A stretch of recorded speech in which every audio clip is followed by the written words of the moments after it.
अगर मैं आपसे कहूं, आप करोड़ों रुपए देकर भी अपनी जिंदगी का सिर्फ 1 सेकंड वापस नहीं ला सकते, तो क्या आप अपना समय अभी भी ऐसे ही बर्बाद करेंगे?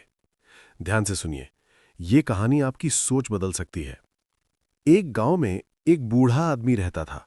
वो अपने बेटे से बहुत परेशान था, क्योंकि उसका बेटा कामचोर था, कोई काम नहीं करता था और दिन भर इधर-उधर घूमता रहता था।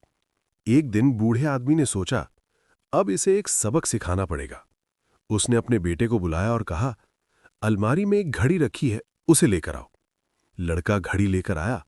पिता ने कहा, इसे बाजार ले जाओ और जितने लोगों से मिलो सबसे इसकी कीमत पूछ कर आओ। लड़का बाजार गया। किसी ने कहा 500 रुपये, किसी ने कहा 1000, किसी ने 800। हर किसी ने अलग अलग कीमत बताई। लड़का वापस आया और सब बता दिया।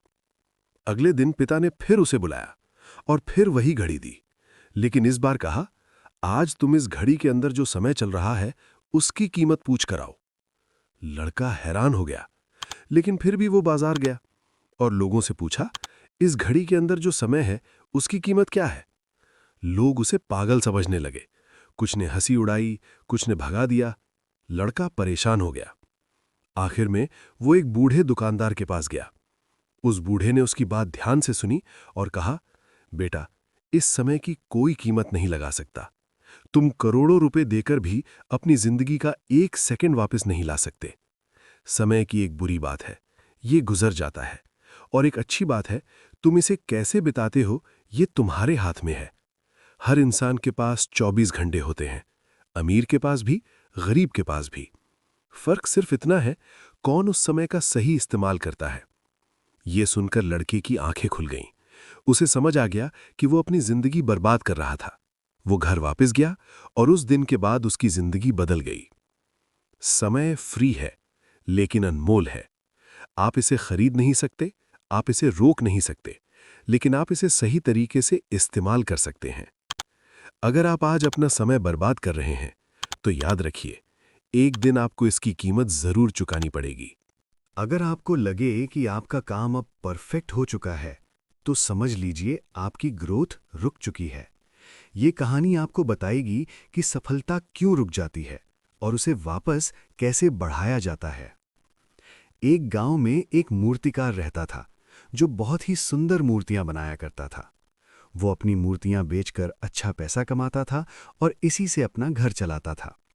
उसका एक 10-12 साल का बेटा भी था, जो बचपन से ही अपने पिता के साथ मूर्तियां बनाना सीख रहा था। धीरे धीरे वो बच्चा भी बहुत अच्छी मूर्तियां बनाने लगा। उसके पिता हर बार उसकी मूर्ति देखकर खुश होते, लेकिन हमेशा उसमें कोई ना कोई कमी निकालते थे। बेटा कभी नाराज नहीं होता था, बल्कि अगली बार वो अपनी गलती सुधारने की कोशिश करता। समय बीता। अब उस लड़के की मूर्तियां उसके पिता से भी ज्यादा सुंदर बनने लगीं। लोग उसकी मूर्तियों को ज्यादा कीमत में खरीदने लगे। धीरे धीरे वो बड़ा हो गया और अब वो अपने पिता से भी ज्यादा कमाने लगा। लेकिन फिर भी उसके पिता उसकी मूर्तियों में कमी निकालते रहे। अब लड़के को ये बात बुरी लगने लगी। एक दिन गुस्से में उसने अपने पिता से कहा, आप मेरी मूर्तियों में गलतियां निकालते हैं, जैसे आप मुझसे बेहतर मूर्तिकार हैं।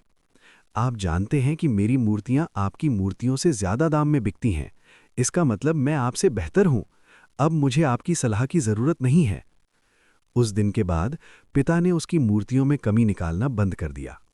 कुछ समय तक सब ठीक चला, लेकिन धीरे धीरे लोग उसकी मूर्तियों में उतनी दिलचस्पी नहीं लेने लगे। उसकी मूर्तियों के दाम गिरने लगे। लड़का परेशान हो गया।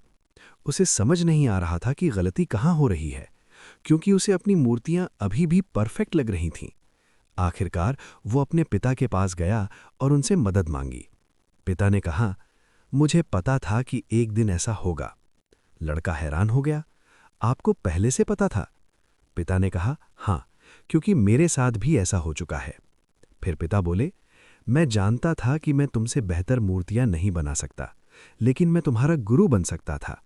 इसलिए मैं हमेशा तुम्हारी मूर्तियों में कमी निकालता था, क्योंकि इंसान अपने काम में खुद कभी गलती नहीं देख पाता, लेकिन दूसरा इंसान उसे साफ साफ देख सकता है। जब मैं तुम्हारी गलतियां बताता था, तब तुम संतुष्ट नहीं होते थे और इसी वजह से तुम हर दिन बेहतर बनते गए। लेकिन जिस दिन तुमने सोचा कि तुम परफेक्ट हो, उसी दिन तुम्हारी ग्रोथ रुक गई। जब इंसान अपने काम से संतुष्ट हो जाता है, उसकी तरक्की वहीं रुक जाती है। आलोचना दुश्मन नहीं होती, वो सुधार का मौका होती है। अगर आपको आगे बढ़ना है, तो संतुष्ट मत बनो, बेहतर बनने की भूख जिंदा रखो।